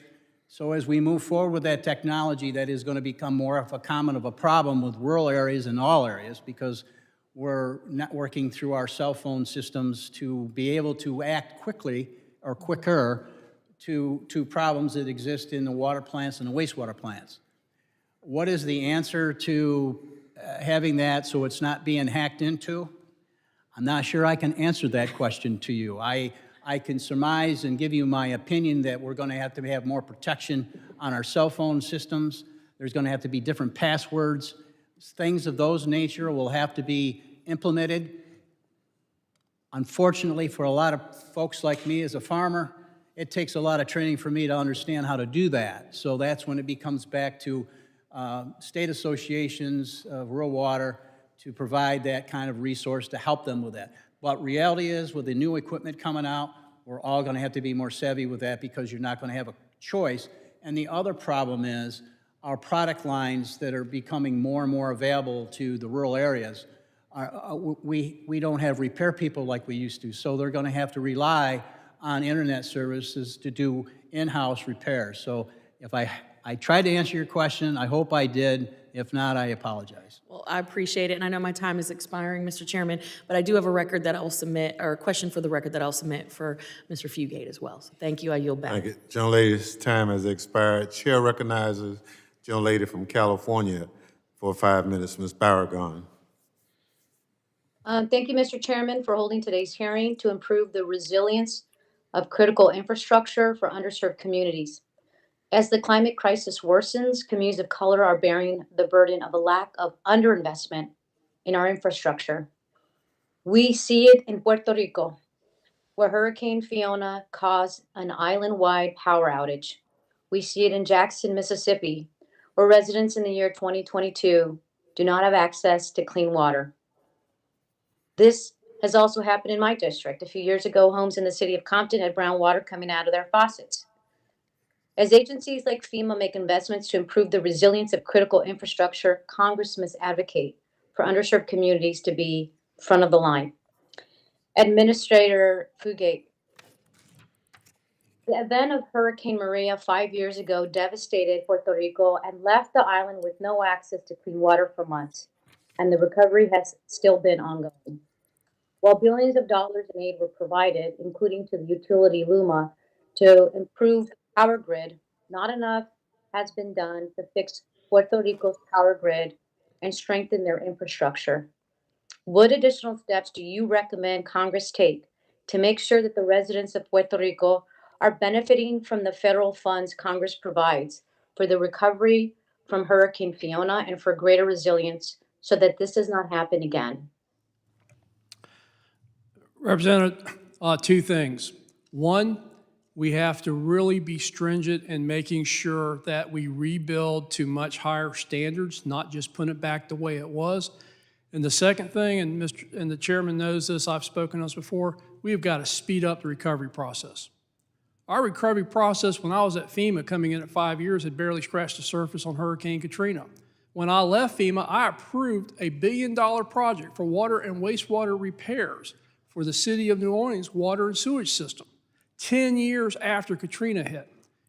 We have got to speed up the process of getting capital in quickly, spent wisely, and implementing the improvements to these systems. The time frame between disasters has increased to a frequency that no longer allows us the luxury of decades of recovery. Thank you for that. I know after the last hurricane, congressional delegation led by Speaker Pelosi was there, and we heard about people who also were having a hard time with documents and papers to FEMA. So I I do hope there will be efforts to make sure to do everything we can to assist. I want to follow up with you, Administrator, about something I read about this morning. Roughly 50,000 rooftop solar arrays have been installed across the island, the vast majority of which are hooked up to a battery backup system. A year before Maria, only 5,000 solar systems were in place, and few of them had batteries. Now, Hurricane Fiona has put these recently installed systems to the test, and reports have shown that they have helped maintain power for buildings where it has been installed. Mr. Administrator, how can Congress encourage more rooftop solar and battery systems for critical infrastructure in Puerto Rico and throughout our country? I think it's a great idea. Personally, I'd like to try to figure out how HUD and other agencies, as we're doing affordable housing, we're not talking about putting solar in to run everything. We're not talking about running the HVAC and everything. We're talking about enough solar to keep the refrigerator cool, keep a fan on, charge electronics, provide the ability for medical equipment to work. That is not an outrageous cost, and the technology already exists. I think every opportunity when we go and rebuild, every time we provide funding to homes, we ought to be looking at the opportunity to provide a backup emergency power source such as solar so that they have minimal functionality. Because I've been to enough hurricanes, trust me. That first couple of days without power is an inconvenience. By the time you get to week 5, people start suffering and medical conditions get worse, and the cost to us as responders continues to increase that the taxpayers providing services. So things like rooftop solar, not trying to do the full 100% backup, but providing a minimal viable amount of power with rooftop solar and battery backup, to me is like, that's a no-brainer. We ought to be trying to figure out how across our programs we can make it available so when the power does go out, and we know it's going to go out in hurricanes, it doesn't devastate our citizens while they're waiting for restoration time, because our systems are not built to withstand these storms. And it may be faster to build resiliency at the household level while we're trying to build resiliency across our grid. Well, thank you. I do think we need to invest in things like clean energy microgrids for critical infrastructure in underserved communities. These are the kinds of investments that we need to make for resiliency. I have a bill called the Energy Resilient Communities Act for that, and I will make sure to also provide my other question that I have for Mr. Gaddis I didn't get to for the record. Thank you. I yield back, Mr. Chairman. Thank you, gentlelady. Yields back. Chair recognizes gentlelady from Iowa, Ms. Miller Meeks, for 5 minutes. Thank you, Chair Thompson and Ranking Member Katko. Thank you to all our witnesses. This is an interesting discussion that we're having today, both on the cybersecurity front, and some of the questions I had have been asked and answered, so I won't ask for those to be expanded upon. But I'm in Southeast Iowa, which has both urban but a lot of rural areas. I've met with my Iowa Rural Water Association, and in fact, I'm on a rural water association. Drink the tap water, cook with the tap water, and feel very secure. But it's interesting, Mr. Gaddis, and it's not a question directed at you, but I just want to underscore something that you said. And too often this happens in Congress and in state legislature as well.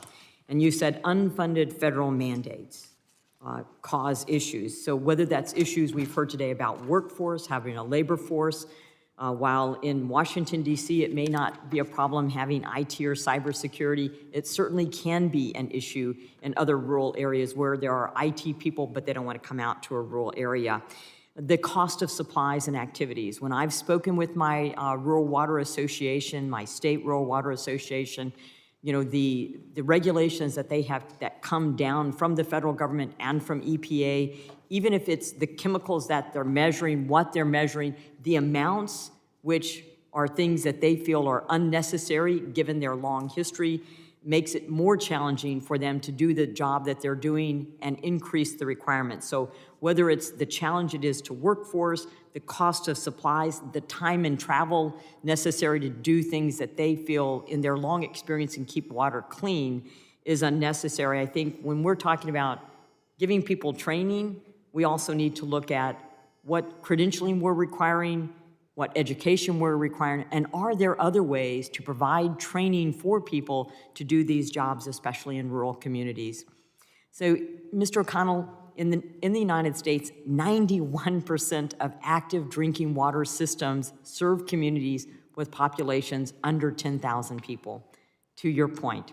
Furthermore, 60% of those serve populations of 500 or fewer. So given this fact, can you talk about how critical it is for small and rural water utilities to have proper resources and funding? And I think also, Mr. Fugate, you mentioned that, not missing the opportunity to serve our rural systems. The system that I take care of has 360 taps, so I'm kind of familiar with what happens in small systems. We are lucky that we've had resources to provide safe water and infrastructure for wastewater. We don't have a wastewater plant. We just have we disperse water from a neighboring community that supplies us with water. I've been very active with educating our boards how crucial this is to keep up on infrastructure and putting money away for future developments and repairs. I think it's a planning thing. I think it's a training thing. I think it's educating the people that you work for, our boards. Unfortunately, in New York State, the boards in small towns and communities and villages are not required to have board training. So it's up to the water operator, the wastewater operator, to not step on too many toes and to educate those folks that really give us our orders and what to do and how to spend our money on what we have to create for the future, and that's basically a network of monies to be utilized to keep our system as great as we can possibly make it. Great is not the great word I want to use, but it's the word that came out. We are proactive in a little community that we have at 360 hookups. Are we in debt? The answer is yes. I think the infrastructure was worth it. I think they thought it was worth a long-term plan, and the training from our Rural Water Association has mitigated us not to get in trouble with our EPA or our DOH, Department of Health. If it hadn't been for those resources that we could utilize within our small community, we would probably be in trouble. Yeah. And I would agree with that. Our local and state rural water associations have done a tremendous job. And in your testimony, you stated, and I know that my time is running out, so if you want to answer this question after the fact and submit it written, that would be great. But when small towns like mine need help in operating our water utilities, understanding new and complex federal Clean Water Act and Safe Drinking Water Act requirements, receiving that required training to maintain our licenses, and learning about the latest preparedness and resiliency practices, we call on our state rural water association to ask for technical assistance. More to the point, and this also underscores what Mr. Gaddis said, would you be able to elaborate, and it's fine if you submit this in writing, I know that our time is limited, what are some of the complex federal regulations water utilities deal with every day that you all may find are overreaching and further complicate your ability to do the job of keeping our water clean and safe? And if you would submit those to us afterward, I would greatly appreciate it. Thank you. Thank you. We will make sure that the answers are responded accordingly. Chair recognizes the gentleman from Michigan, Mr. Meyer, for 5 minutes. Thank you, Chairman, and to the ranking member for holding this, and to all of you for being here today. I think the shared goal of this hearing is so that we get out of the mode of reaction. And I'm just broadly categorizing, we're talking about disasters that occur, and the impacts because of a lack of preparation, and those that occur because of neglect. And Jackson, Mississippi was a combination of the two. In Michigan and Flint, it was neglect. In Benton Harbor, it was neglect. And in each time, the federal government, well, in I think both occasions, in Michigan, the state government, but then with some federal resources, had to come in after the fact. But while that problem is waiting to be addressed, it's the disadvantaged communities that are suffering from that, that are having tainted drinking water, that are having to find other means of getting what should be an expectation in a superpower in the 21st century, which is you turn on the tap and clean, potable water comes out. Ms. Connor, you mentioned that lack of transparency around water quality and other public services, that has engendered a sense of mistrust and a declining belief that government is actually there to serve the people, especially on a municipal level. And I could not agree more. I think one of our challenges, because nothing we're talking about here on an infrastructure side is rocket science, right? We've had these systems for a century. There's obviously been improvements in transportation. There's been improvements in cleanliness, but we don't need to reinvent the wheel here. And yet I think the two most pernicious words in infrastructure are deferred maintenance, and then what happens as a result. And all too often we're living on investments in this country that were made When we're talking about our electrical grid, largely in the post-World War II era, when we're talking about our highway system, it was also post-war. Our aviation transportation sector in sort of the 60s, 70s, and in some cases the 80s. But when it goes to our water infrastructure, I mean, that can go back a century or a century and a half. Downtown Grand Rapids, when we were preparing a new area for a stadium, they found water lines that were wooden, that had been carrying water for upwards of 170 years. Or I should say 150 years in that case. How do we get out of that cycle, and how can, to the point on transparency, not just the quality today, but the known risk factors that will impact quality down the line. We've done fantastic work across the country of identifying lead drinking water lines, and I think that's been strongly beneficial. But then again, what we had in Flint is it was an emergency program to replace because the lines had already been degraded because of the different pH balance of the water coming in from a switch source, rather than what is far more cost-effective and far more sustainable on the community level, which is doing that one whole project. You're replacing the sewer main, you're replacing any lead connected lines, while you're also taking care of maybe laying down fiber or some other improvements. I guess I'll set that aside, but just say, what could the federal government start to require or suggest or create common standards around the quality of existing infrastructure, the forward projections of financial burdens and financial opportunities? How do we get out of that cycle so that citizens can be empowered to demand of their public officials that they not sacrifice the investment today that should be made because maybe there's a shorter term priority, only to find themselves in a position where they are betraying the confidence of their constituents when that moment comes? Thank you so much for the question.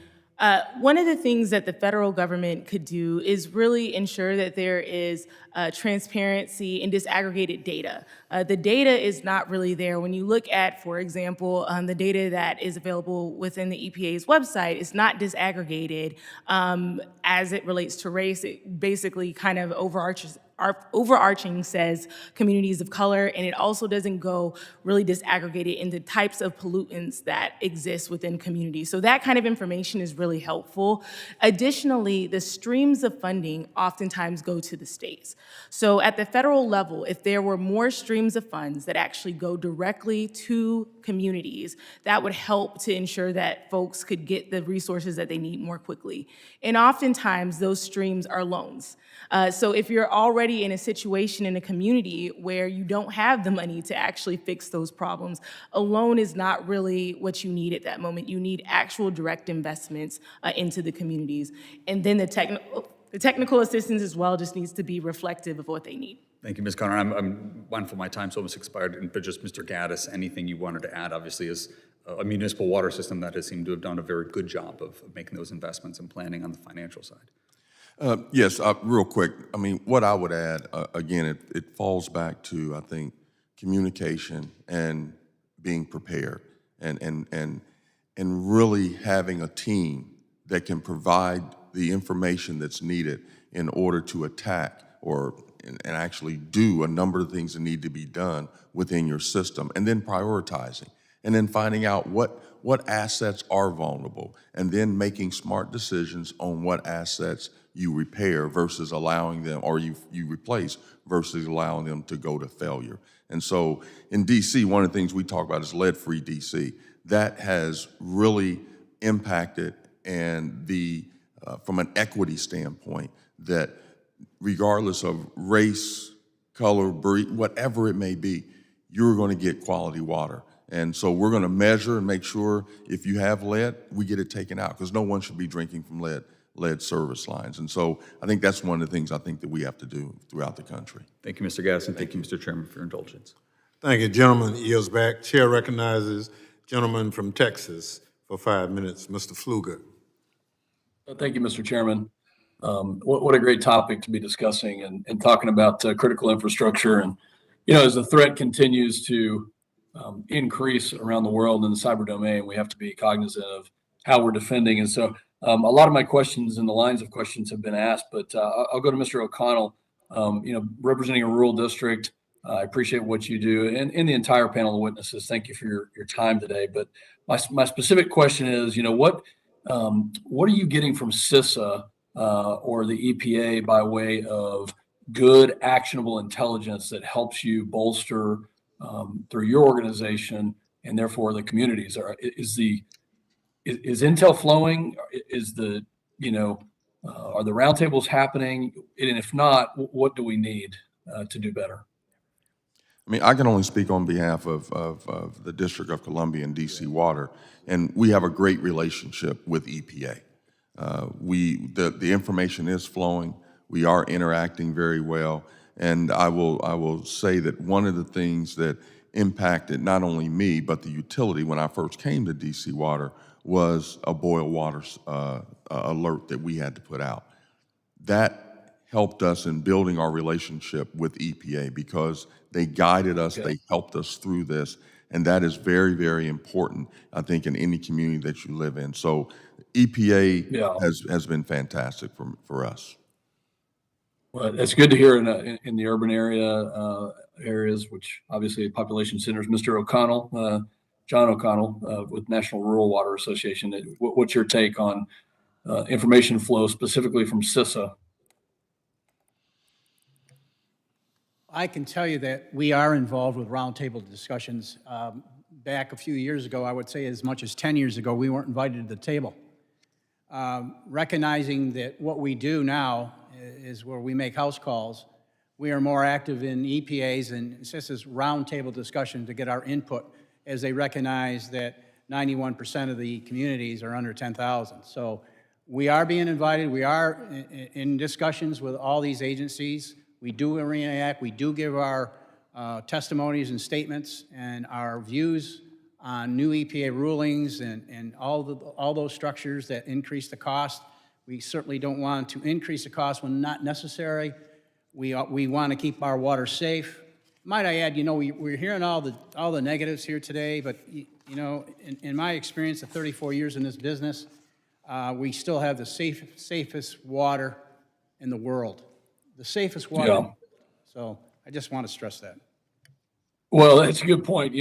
Look, we don't have these hearings to pat ourselves on the backs, but rather to refine and sharpen the things that need to be refined and sharpened. So it is nice to also give some credit where it's due. My advice and request to everyone is please let us know. The information flow is really important, whether it's in the pipeline industry, as we saw with Colonial, and a lot of things, positive things came of that. My district, a town that I represent, Odessa, Texas, had some issues with water just recently. So these are things that we're very, very keenly interested in. And once again, Mr. Chairman, thank you for holding this hearing. With that, I yield back. Thank you very, very much. Gentleman yields back. We've had all our questions from our chair. Recognized gentlelady from Texas for 5 minutes, Ms. Jackson Lee. I thank the chair and thank the ranking member for holding this hearing and recognize the importance of dealing with the question of water. We're seeing the crisis from Pakistan to the hurricanes in Puerto Rico and into the Caribbean. But specifically, I want to raise the question, Black and brown communities are one of the most vulnerable groups when it comes to the effects of climate change and extreme weather events. Often they do not have the resources necessary to brace or evacuate during extreme weather, but more importantly, many of the communities that they may live in do not have the funding for infrastructure rebuild. Ms. Connor, knowing your work, could you please describe the challenges climate change and extreme weather events have on vulnerable populations, including Black and brown communities, and what can the federal government do to help communities confront these challenges? As you well know, I think one of the major evidences of that is Flint, which I went to many times, and my colleague, Chairman Thompson, has faced the challenges that he's worked so extensively on in Jackson, Mississippi, and there are other less known incidences where there have been water crises in minority and poor communities. Ms. Connor? Thank you so much for the question. What we believe within our experience within AACP is because the funding streams do not actually go to the historically disadvantaged communities. For example, in Jackson, the funding streams typically go through Mississippi. And so if the state decides that it does not want to create a system that will allow for Jackson to get funding that will be able to help the water infrastructure, then Jackson is kind of stuck. So there needs to be more streams of funding that actually go directly into the communities. And then oftentimes there is technical assistance that's available, but it doesn't actually reflect what the communities are asking for at that moment. So for example, if there's technical assistance in Jackson, Mississippi, and all they get out of it at that time is a report, but they're saying, well, we actually are ready for the implementation phases, that technical assistance is a mismatch. And so even though there is federal funding and there's streams for technical assistance, it's not actually what the communities need at that moment. I mentioned earlier the data. There's not a lot of disaggregated data as it relates to toxins and pollution in communities. When you look at the indexes that are readily available, it's really hard for folks to actually figure out what's happening within their communities. And then also, because there has been deliberate disinvestment for years within historically disadvantaged communities, Black and brown communities, there does need to be a prioritization of their infrastructure. This isn't to say that all infrastructures don't need to be reviewed, but when we know that there's been a deliberate disinvestment, then there has to be a prioritization at the federal level, an understanding and an acknowledgement of how that has created even more issues for a place like Jackson, Mississippi. For example, Jackson's problem has only increased. It wasn't in the billions before, but because there's continued to be deliberate disinvestment in Jackson, Mississippi, now they are at the billions as it relates to being able to fix the problem. Thank you so very much. I think that we need to reinforce the fact that the state of Mississippi, the governor in particular, that gave no great answers, was really at the center point, the focal point of not directing funds. I'm glad the bipartisan infrastructure bill has equity provisions in there we can insist that our communities, those communities that happen to be everyone's communities, that can have equity in water infrastructure rebuild.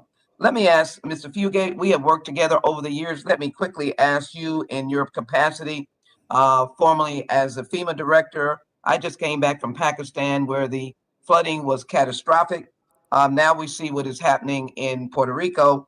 Help me understand very quickly, in overseeing flood disaster responses in water treatment facilities, what specific assessment do you recommend be made to measure any risk on current water facilities? And what are some of the key emerging risks water facilities may face? And would you add, is there any appetite for attacking our water facilities by terrorists? Is that something that in your time of service was on the radar of FEMA? Thank you very much. I'll answer the last question first. Water treatment facilities were on our radar when they got damaged in a disaster, not before. The other question, as you saw in Pakistan, the way I would approach this is, and looking at the flood threat, there's a lot of other stuff, we're talking about cyber, maintenance, deferred maintenance, all that, but just on flood risk, we've got to get away from looking at probabilistic of a 100-year flood event, whether or not a facility is safe. What we should be modeling is how much water does it take before a system fails? Are we talking about inches or feet? So that way we'll know how to triage our systems that have the greatest vulnerability to extreme rainfall events. And we know this is no longer tropical. I mean, it used to be everybody thought, well, this is a hurricane problem. We're seeing feet of water. Now think about this, feet of water in communities setting record-setting flood events for infrastructure that was built for what was called a 100-year flood. And it's failing, and pre-existing conditions make it worse, and we're behind. So I would say the climate's changed, we haven't. What we built wasn't built for it. We need to go back and look at how much water does it take before it fails, not what the probabilistic rainfall events historically have been. Thank you so very much. I yield back. Ladies, time has expired. Let me thank the witnesses. You've been excellent in your presentations. Climate change is real. It's not just for conversation. We can see it happening in our communities every day. But I also want to associate myself with the statements made by the ranking member relative to having some kind of review of how Jackson, Mississippi was treated by both the state and federal agencies in the lack of funding. There's no question about it. The data will reflect what is and what is not. We look forward to having that review. The other thing is, I represent a part of the country with significant rural water systems. One of the holy grails is to talk about, do we merge them because they're too small? Most people would say, look, that's a no-brainer. If you don't want to run out of town, don't bring it up. Bring it up, you get run out of town. But there are some efficiencies that you just have to have. And as either through technology or merger, you will have to have them. So I know for the rural water people who actually came in and helped an urban center in Jackson get its system back up to going, that response mechanism worked. But it's a matter of infrastructure investment. We just voted for a $1 trillion package that we put in place. The ranking member was one of few people on the Republican side who voted for it. Last check, water is wet.